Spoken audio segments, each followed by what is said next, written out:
The old Zephyrian sat in the corner booth of the space station cantina, his 4 purple eyes staring at nothing. Commander Kethver had been many things in his long life. A warrior, a leader, a hero to his people. Now he was just a broken old soldier trying to forget a war that ended 3 years ago. The cantina was dark and smoky. Alien music played softly in the background. Different species sat at tables, drinking and talking. Nobody paid attention to the old Zephyrian in the corner. That was how he liked it. He came here every day at the same time. He ordered the same drink. He sat in the same booth. He tried not to remember, but today was different. A young female walked into the cantina and looked around. She had the confidence of someone used to getting what she wanted. Her name was Nexia Prime, and she was a war reporter for the Galactic News Network. She had traveled across 3 star systems to find him.nex. I spotted Kethver immediately. He was hard to miss. Zephyrians were tall and thin, with gray skin and 4 eyes arranged in a diamond pattern on their faces. This one looked older than most, with deep lines around his eyes and scars on his arms. She walked over to his table. "Commander Kethvar?" she asked politely. The old alien looked up at her. His eyes were tired. "I am no longer a commander. I am retired." "May I sit down?" Kethvar studied her for a moment. He had been expecting this day to come. Someone would eventually want to hear his story. He nodded toward the empty chair across from him. Nexia sat down and placed a small recording device on the table. "I am Nexia Prime from Galactic News Network. I would like to ask you about the war with the humans." "Why?" "Because nobody has heard the real story. The Zephyrian government says the war ended because human space was not worth conquering. They say it was too expensive, but I think there is more to it." Kethver picked up his drink and took a sip. It was strong alcohol that burned his throat. He had developed a taste for it after the war. It helped him sleep without dreams. "You are correct," he said finally. "There is much more to it. Will you tell me?"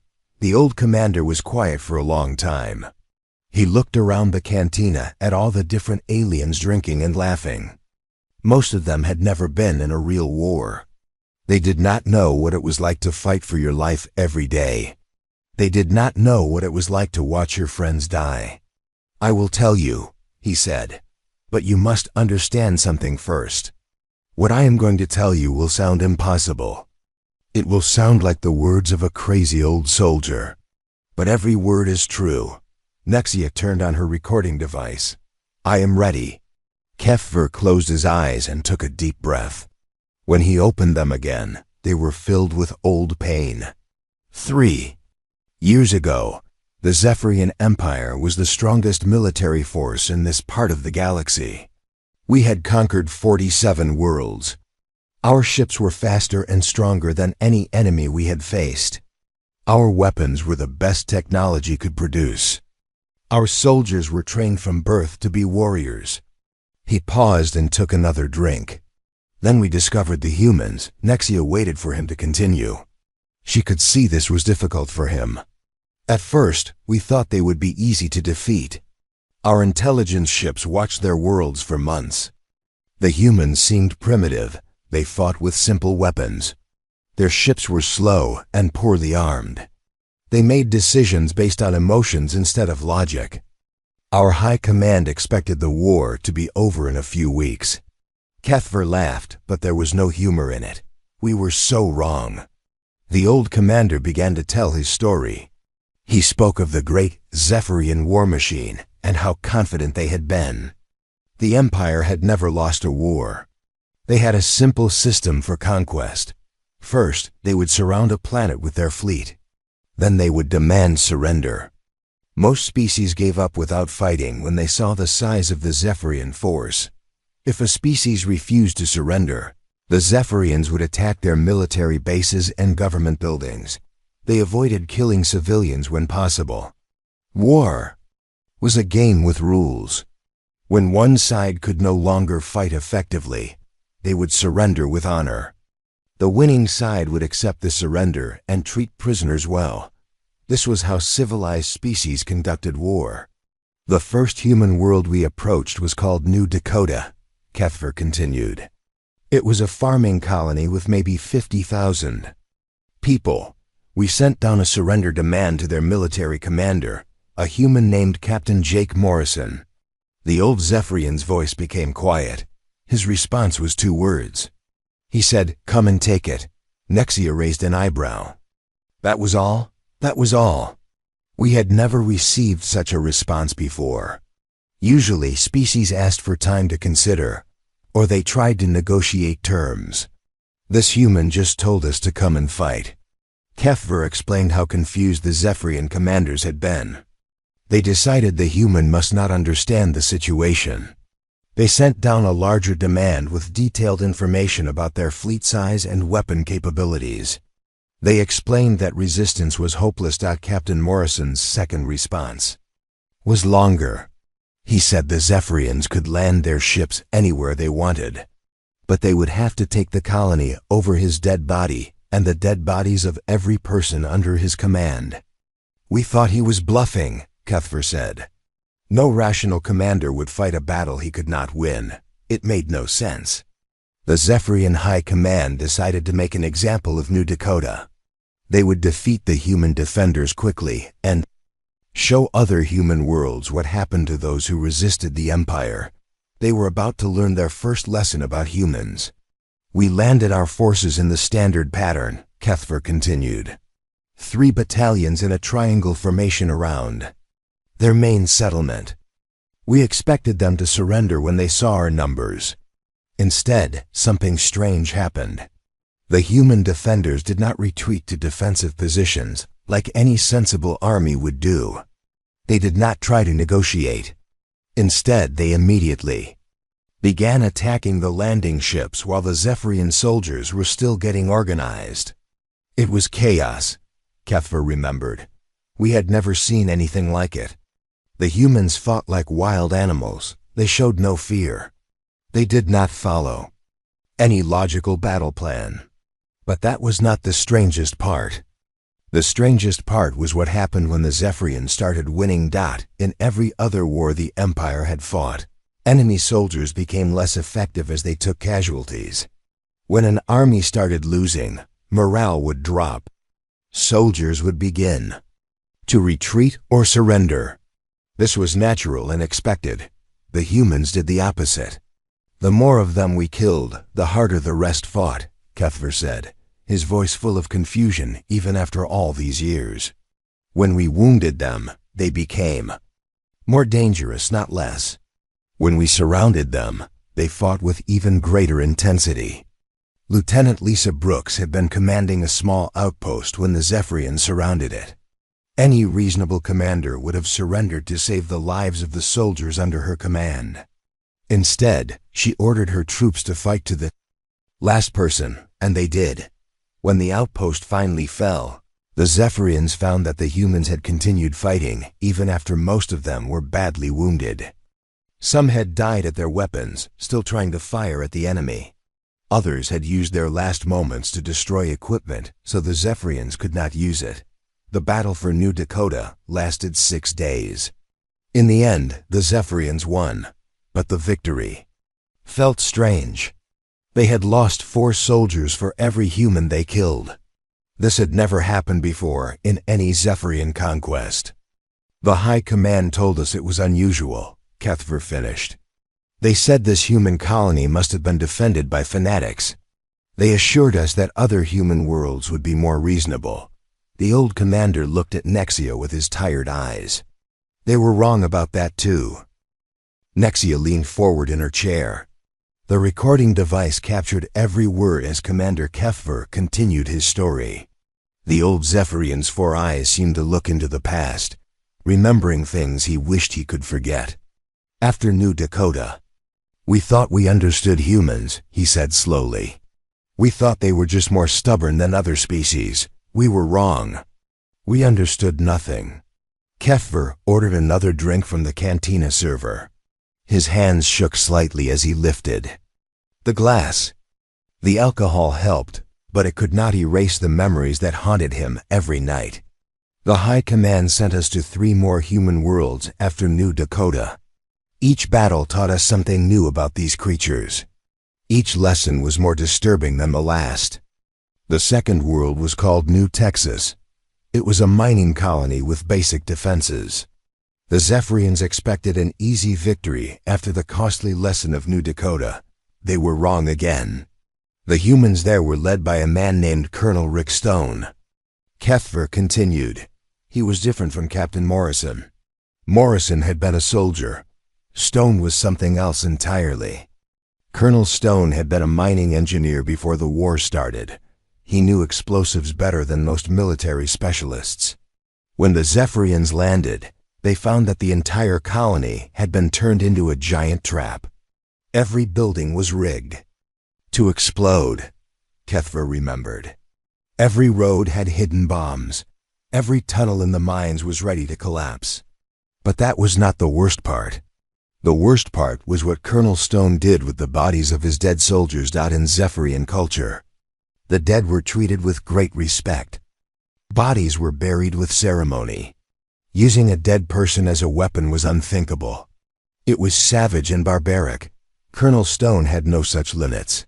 He turned his own dead into weapons, Kethver said, his voice barely above a whisper. He would place explosive devices inside the bodies of fallen humans. When our soldiers tried to move the bodies for proper burial, they would explode.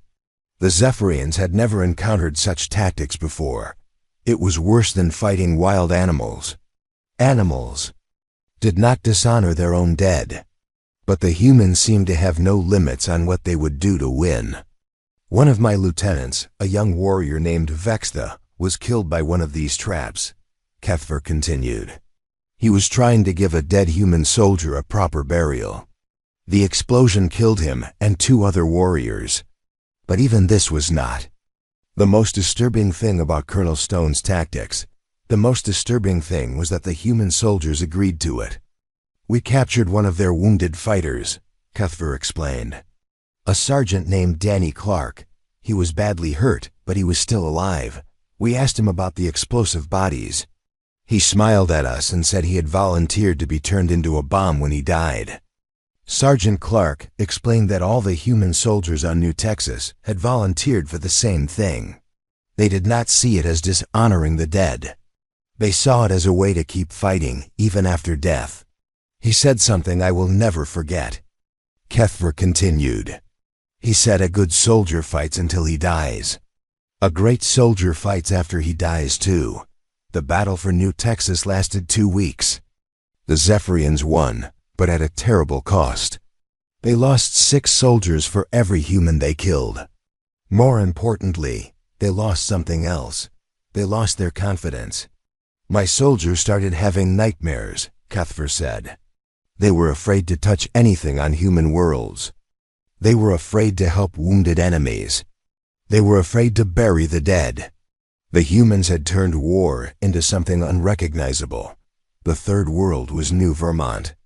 It was defended by Major Kate Hudson and her small force of soldiers. This time, the Zephyrians tried a different approach. They decided to avoid the human defenders and attack civilian targets to force a surrender. This was another mistake.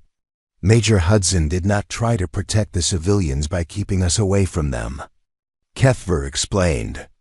Instead, she moved her soldiers into the civilian areas. She turned every house into a fortress. She turned every school into a military base. The Zephyrians found themselves fighting in streets full of non-combatants. According to the rules of civilized warfare, they should have withdrawn to avoid civilian casualties.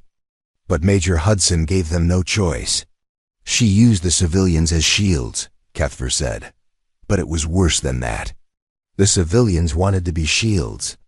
The human civilians on New Vermont did not flee from the battle. They did not try to stay neutral. Instead, they joined the fight. Children as young as 10 years old were carrying ammunition to the soldiers, Kethver remembered. Old people were making bombs in their kitchens. Doctors were treating wounded fighters and then picking up weapons to fight themselves. The most shocking moment came when a Zephyrian squad entered a human school. They expected to find children and teachers hiding in fear. Instead, they found a classroom full of 8-year-old humans learning how to clean weapons and make explosives. The teacher was a woman named Amy Rodriguez, Cuthbert said. She was showing the children how to make bombs from common household items. When she saw our soldiers, she did not surrender. She did not try to protect the children by giving up. Amy Rodriguez grabbed a weapon and started shooting at the Zephyrian soldiers. The children did not run or hide. They helped her reload and brought her more ammunition. We had to retreat from a school, Cuthbert said with disbelief in his voice. Trained Zephyrian warriors defeated by a teacher and her students. The battle for New Vermont became a nightmare of urban warfare. Every building was a fortress. Every civilian was a potential enemy. The Zephyrians could not tell who was a soldier and who was not, because the humans did not make that distinction. On the 5th day of fighting, we cornered a group of human defenders in a hospital. Cuthbert continued. They were out of ammunition and surrounded. Any reasonable force would have surrendered. Instead, the humans did something that broke the minds of the Zephyrian soldiers. They started singing, Cuthbert said quietly.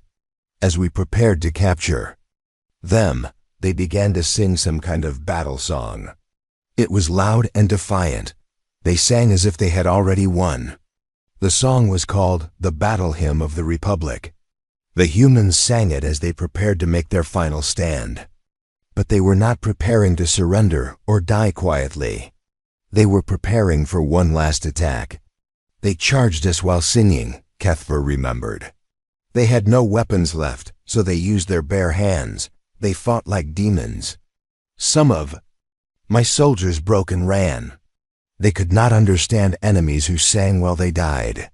The leader of that final charge was a young private named Ben Taylor. He had been wounded in the leg and could barely walk.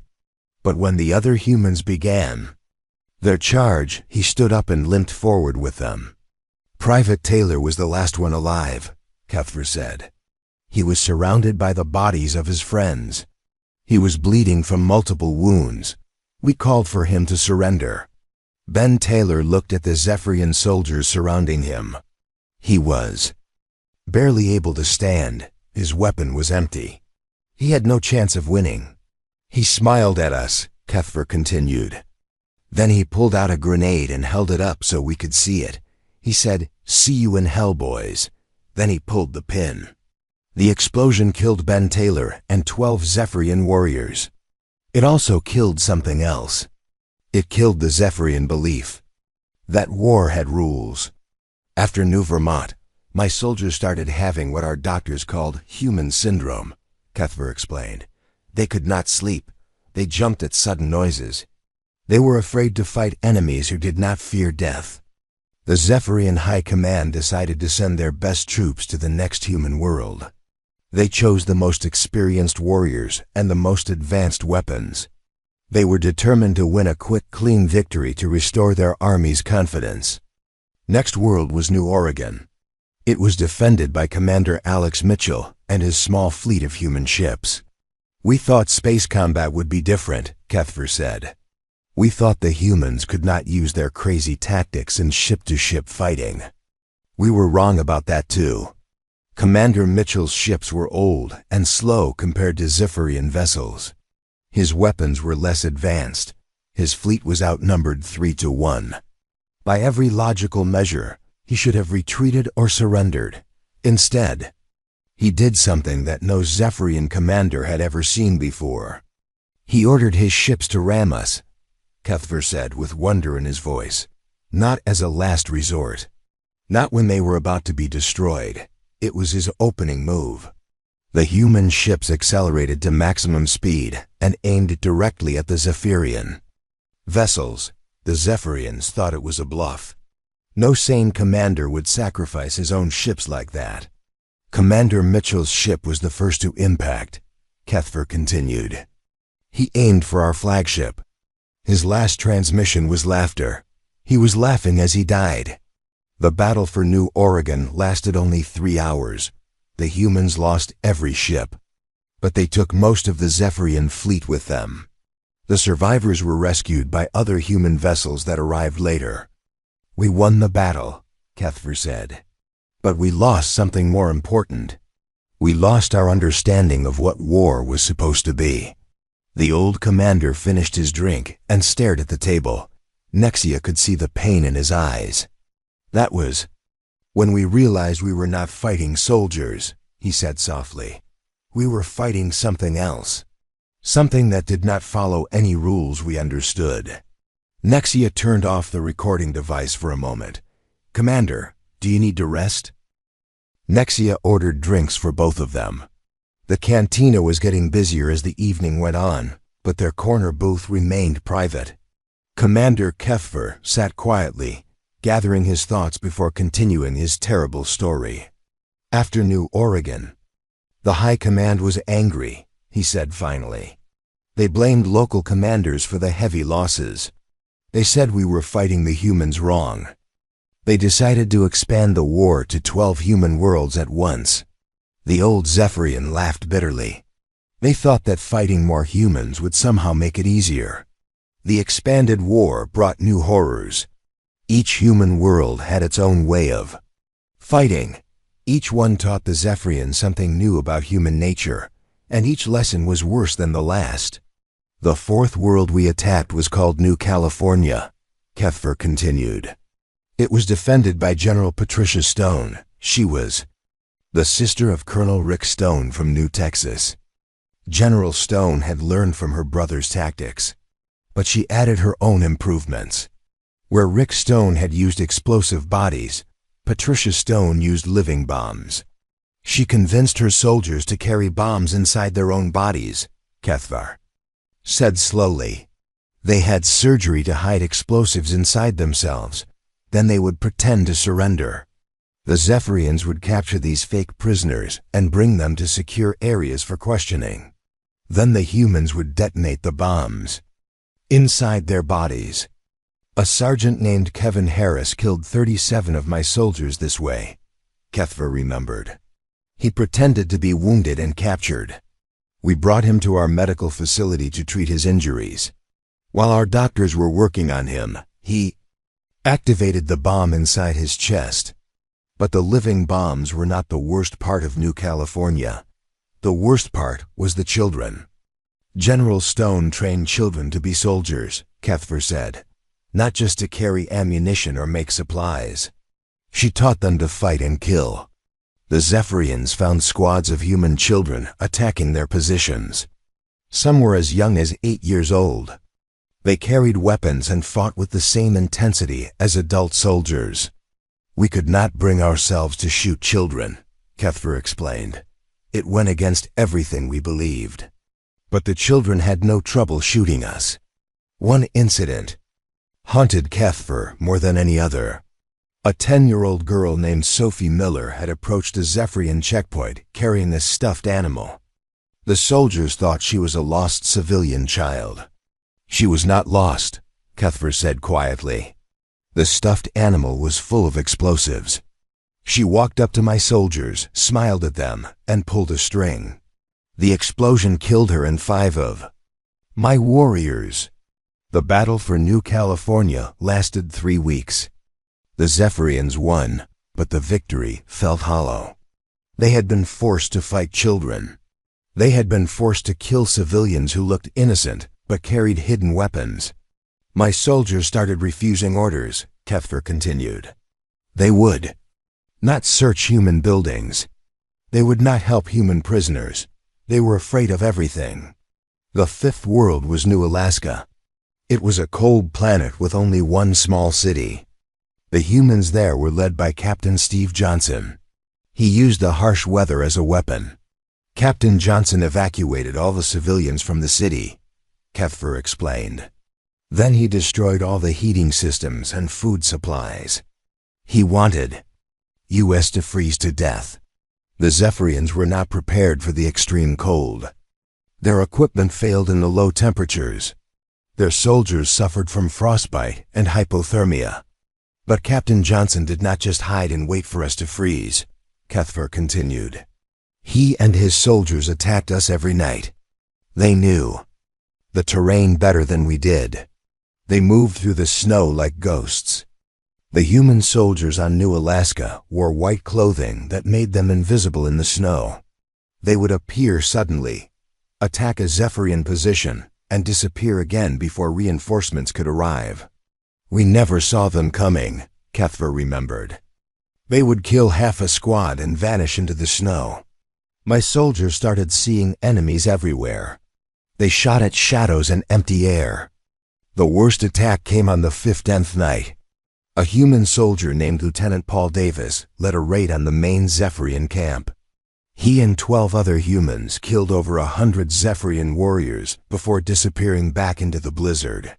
Lieutenant Davis left a message written in the snow, Cuthbert said. It said, "Welcome to Alaska. Enjoy your stay." He was mocking us. The Zephyrians eventually captured the city, but it was empty. The humans had destroyed everything useful and retreated to the wilderness. The Zephyrians controlled nothing but frozen ruins. The sixth world was New Florida. This was where Cuthbert learned that humans could be even more creative with their violence. New Florida was defended by Dr. Helen Carter, he said. She was not a soldier. She was a scientist. That made her more dangerous than any general. Dr. Carter was a specialist in alien biology. She had studied Zephyrian physiology and found their weaknesses. Then she created weapons specifically designed to kill Zephyrians.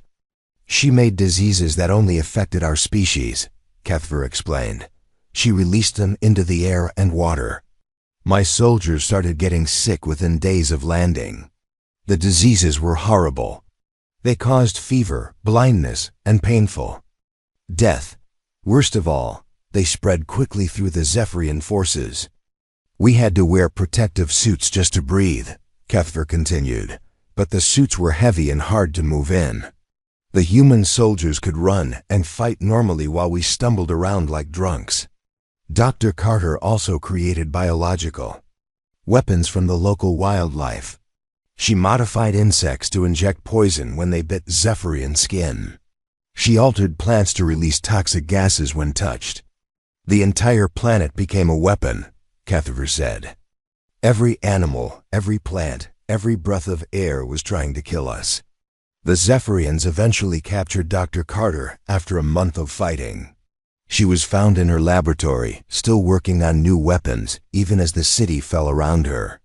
When we arrested her, she was smiling, Cuthbert remembered. She said she had already released 17 different biological agents across the star system. She told us we would all be dead within a year. Dr. Carter was wrong about the timeline, but not about the result.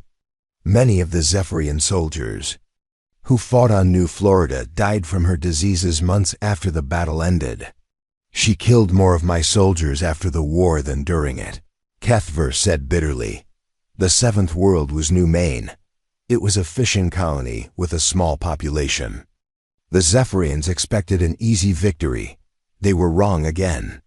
The humans there were led by Admiral Nancy Brooks, Cuthbert continued. She was the mother of Lieutenant Lisa Brooks, who died defending New Dakota.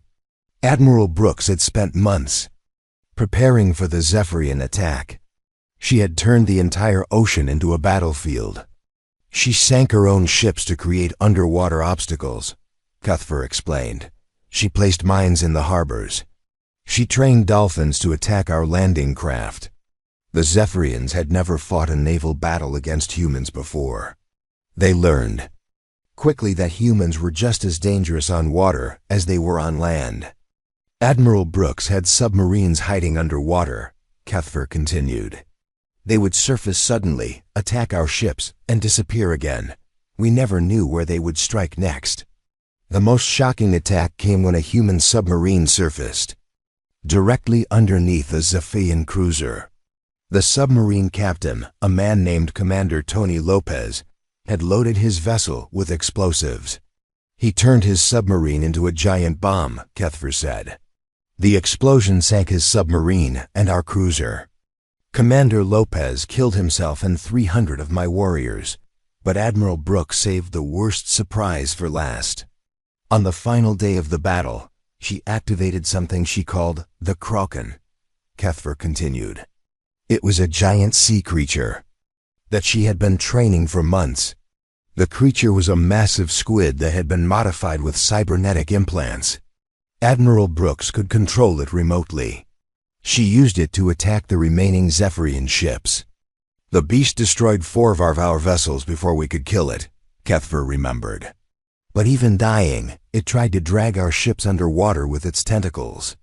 The battle for New Maine lasted only 2 weeks, but it cost the Zephyrians an entire fleet. They controlled the planet, but they had no ships left to defend it.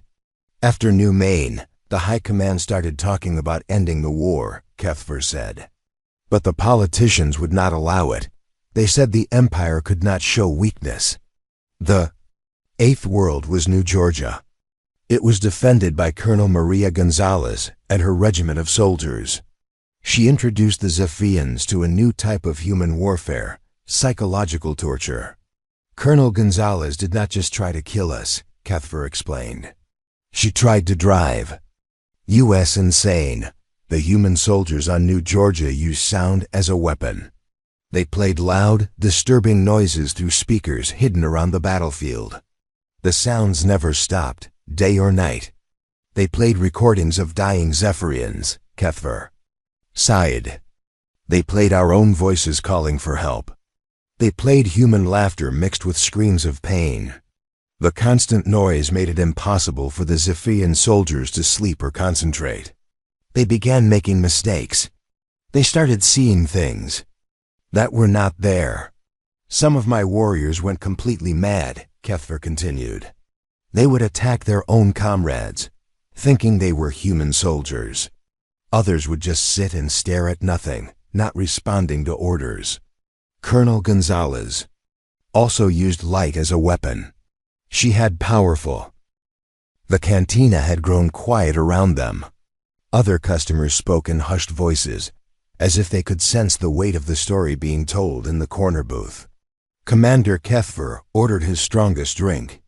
His 4 eyes were distant, lost in memories of the worst battle of his life.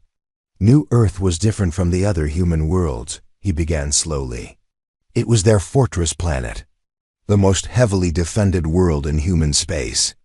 The High Command sent General Vexmore to lead the attack. He was our greatest military mind. Nexia waited patiently as the old Zephyrian gathered his thoughts. She could see this part of the story was the most difficult for him to tell. General Vexmore brought the largest fleet in Zephyrian history, Cuthbert continued. 5,000 ships, 2 million soldiers, the best weapons our empire could build. He was confident we would crush the humans quickly. The human defenses were commanded by General Chris Parker. Intelligence reports said he was a veteran of many human wars, but nothing in his record prepared the Zephyrians for what they would face.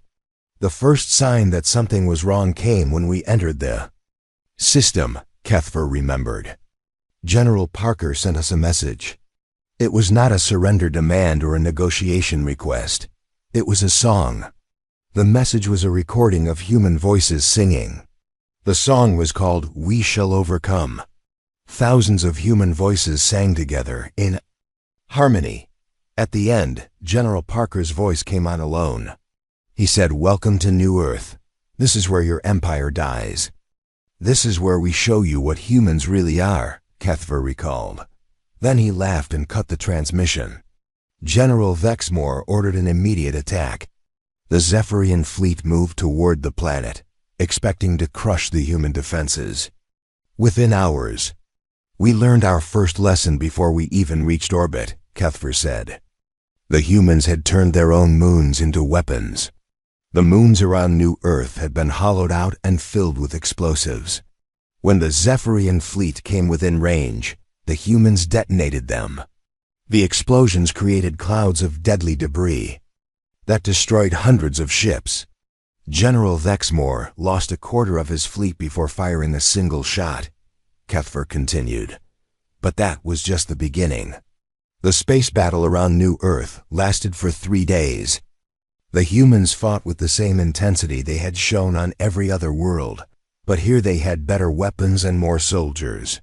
Their ships were still inferior to ours, Kethver explained, but they used them like battering rams. Every human. Captain seemed willing to die to take one of our ships with them. The most shocking moment came when a damaged human cruiser, commanded by Captain Brian Miller, aimed directly at General Vexmore's flagship. The ship was already exploding, but Captain Miller kept it on course. Captain Miller's final words were, "Broadcasted on all frequencies," Kethver remembered.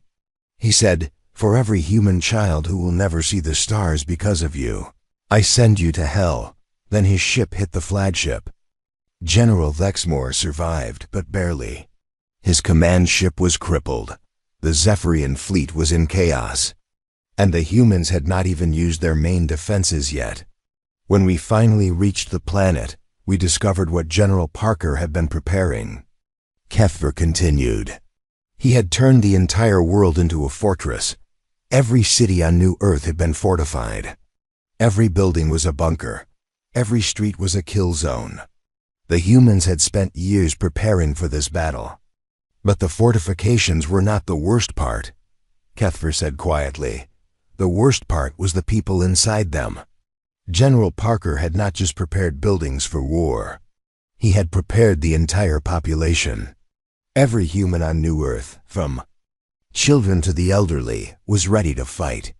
We landed our forces expecting to fight soldiers, Kethver explained. Instead, we found ourselves fighting an entire civilization. The first landing zone was near a human school. The Zephyrian soldiers expected to secure the area quickly and use the school as a command post. The school was full of children, Kethver remembered, but these children were not hiding or crying. They were armed and ready to fight. The children, some as young as 6 years old, had been trained in basic combat. They knew how to use weapons, make bombs, and set traps. More importantly, they were not afraid. A 7-year-old girl named Emma Davis shot 3 of my soldiers before we could stop her, Kethver said. When we captured her, she spit in my face and called me a monster. The teachers were even worse than the students. They coordinated the children's attacks and provided covering fire. The school principal, a woman named Mrs. Janet Collins, detonated the building rather than let the Zephyrians use it. She killed herself, 50 children, and 20 of my warriors, Kethver continued. As the building collapsed, we could hear the children singing their school song. The battle moved into the city streets. Every block was a nightmare of urban warfare. The humans fought from every window, every rooftop, every doorway. The civilians were worse than the soldiers, Kethver explained. At least soldiers followed some rules. The civilians had no rules at all. An elderly man named George Wilson used his wheelchair to carry bombs. He would roll up to Zephyrian positions, smile like a friendly grandfather, and detonate the explosives hidden under his blanket. He killed dozens of my soldiers, Kethver remembered. When we finally stopped him, we found he had been doing it for weeks. He kept a diary of every Zephyrian he killed. A group of human mothers, led by a woman named Linda Hayes, turned a daycare center into a weapons factory. They made bombs while their babies played nearby. When the Zephyrians found them, the mothers used their own children as human shields. They held their babies while shooting at us, Kethver said, his voice breaking. They knew we would not fire back. They used our mercy against us. But the moment that broke Kethver's mind came in Sector 7. His battalion was advancing through a residential area when they encountered a group of wounded human soldiers. The humans were trapped in a building that was on fire, he explained. They were out of ammunition and surrounded. Their sergeant, a woman named Maria Lopez, was badly wounded. Sergeant Lopez had been shot in the stomach and leg. She was bleeding heavily and could barely stand. Her squad was dead or dying around her. Any rational soldier would have surrendered. Instead, she smiled at us, Kethver continued. She was holding something in her hand, a small device with a red button. The device was connected to the power grid for the entire sector. Sergeant Lopez had rigged the electrical system to overload. If she pressed the button, the explosion would destroy everything within a mile radius. She told us to come closer, Kethver remembered. She said she wanted to look us in the eyes when she killed us all. Most of Kethver's soldiers retreated, but he stayed. He tried to talk to Sergeant Lopez, to convince her to surrender. He told her the war was pointless. He told her she could live if she gave up. She laughed at me, Kethver said. She said, the war was not pointless to her. She said every dead Zephyrian was one less monster who could hurt human children. Then Sergeant Lopez pressed the button. The explosion killed 300 of my soldiers, Kethver continued. It destroyed half the sector. It left me as the only survivor of my battalion. But Sergeant Lopez had not died in the explosion. The blast had thrown her clear of the building, though she was even more badly wounded than before. I found her. In the rubble, Kethver said quietly. She was dying. Blood was pouring from dozens of wounds. She could not move. Kethver had been wounded too. His armor was cracked, and he was bleeding from several cuts. He was dying just as surely as the human sergeant. I expected her to try to kill me with her last breath, he continued. Instead, she did something that changed everything. Sergeant Lopez looked at Kethver's wounds and saw how badly he was hurt. Without saying a word, she reached into her medical kit and pulled out bandages and medicine. She treated my wounds, Kethver said, wonder in his voice. The same person who had just killed 300 of my soldiers was saving my life. Sergeant Lopez worked slowly and carefully, using her medical supplies to stop Kethver's bleeding. She could barely move, but she kept working until his wounds were bandaged. When she was finished, she asked me if I had family back home, Kethver continued. I told her about my wife and children. She smiled and said she hoped I would see them again. Then Sergeant Lopez did something even more shocking. She stayed with Kethver until Zephyrian rescue teams arrived. She talked to him about her own family, her dreams, her hopes for the future. She told me about her daughter, Kethver remembered, a little girl named Rosa who wanted to be a teacher. Lopez said she was fighting so Rosa could grow up in a free world. When the Zephyrian medics arrived, they found the two enemies sitting together in the ruins. Sergeant Lopez was holding Kethver's hand, comforting him as he cried for his dead soldiers. She died an hour later, Kethver said softly. Her last words were, "Take care of yourself, soldier." War is hell for everyone. The rescue of Kethver was the last successful operation on New Earth. General Vexmore had lost most of his fleet and half his army. The remaining Zephyrian forces were trapped on the planet, fighting a population that would rather die than surrender. 3 days later, General Vexmore ordered a full retreat, Kethver continued.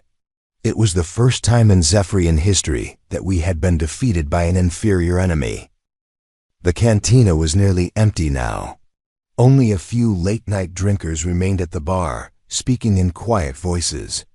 Commander Kethver and Nexia sat in their corner booth, surrounded by empty glasses and the weight of an unfinished story.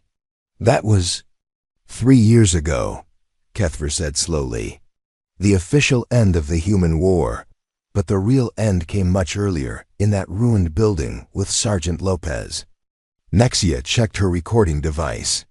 It was still running, capturing every word of the old warrior's confession. She knew this story would change how the galaxy viewed humanity forever.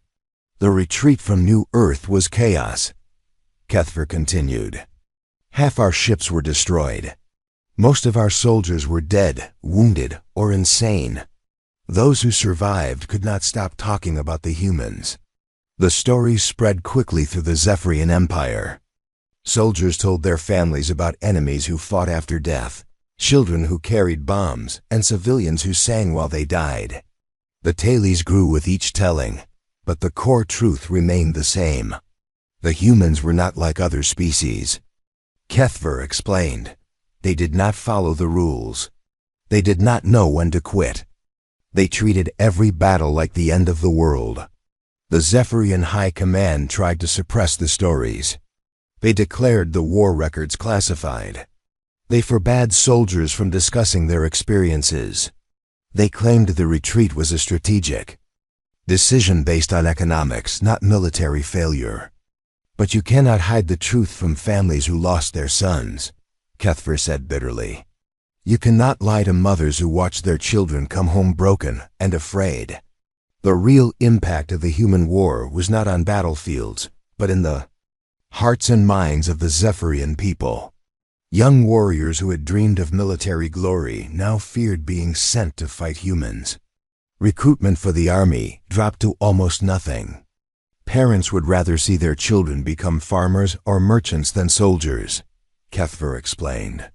They had heard too many stories about what humans did to warriors. The Zephyrian military began studying human history to understand their enemy better. What they found terrified them more than any battlefield experience. We discovered that humans had been fighting each other for thousands of years, Kethver said. They had perfected the art of war through constant practice.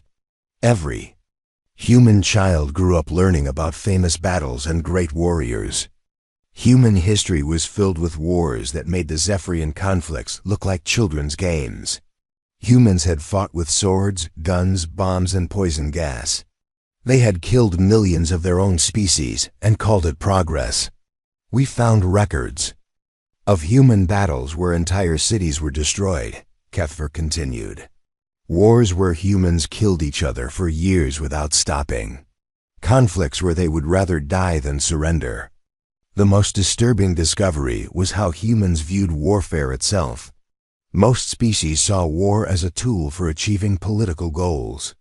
When the cost became too high, they would negotiate and find peaceful solutions.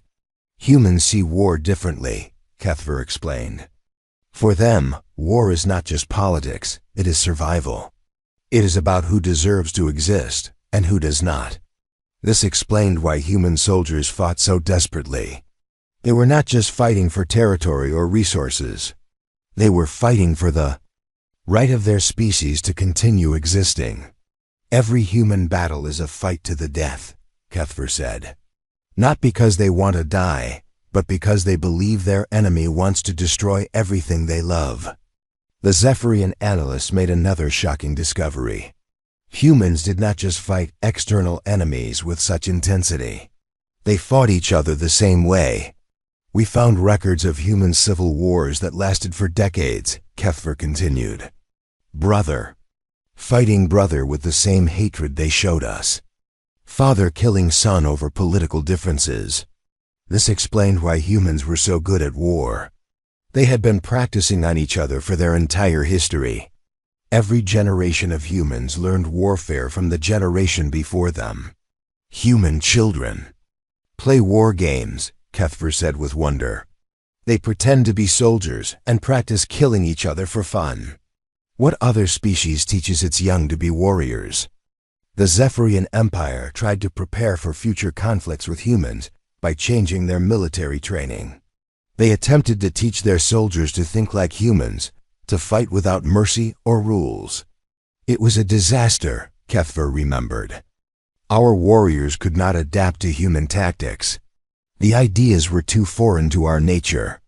Zephyrian culture emphasized honor, duty, and respect for life. These values made them excellent soldiers in traditional warfare. But they were weaknesses when fighting humans. We could not teach our children to be killers, Kethver explained. We could not train our soldiers to ignore surrender. We could not make our people believe that death was better than defeat. More importantly, the Zephyrian people did not want to become like humans. The idea of turning their civilization into a warrior culture was horrifying to them. We realized that to beat humans, we would have to become humans, Kethver said. and none of us wanted that. The final decision to avoid human space came from an unexpected source. Kethver himself had been asked to write a report about human military capabilities for the High Command. I told them the truth, he said simply.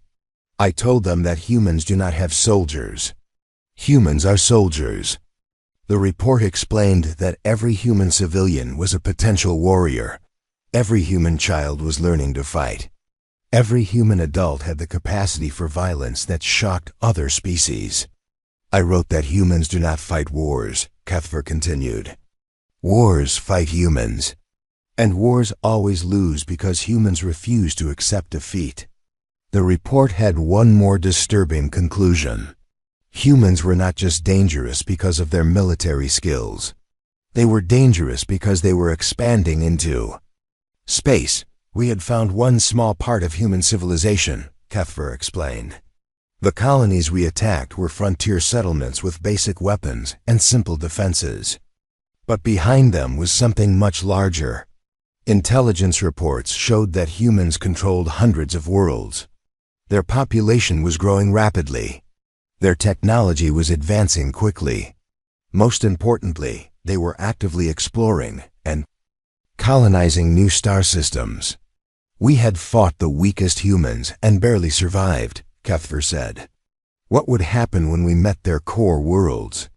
What would happen when we faced their real military? The Zephyrian High Command made a secret decision.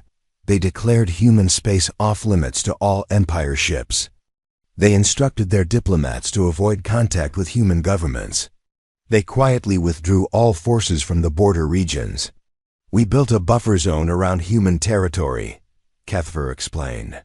Empty systems that neither side could enter. We hoped that would keep us safe. But the buffer zone was not enough to ease Zephyrian fears. Reports continued to arrive about human expansion. New colonies were being established. Human ships were exploring farther into space. Every year, humans control more territory, Kethver said. Every year, they grow stronger.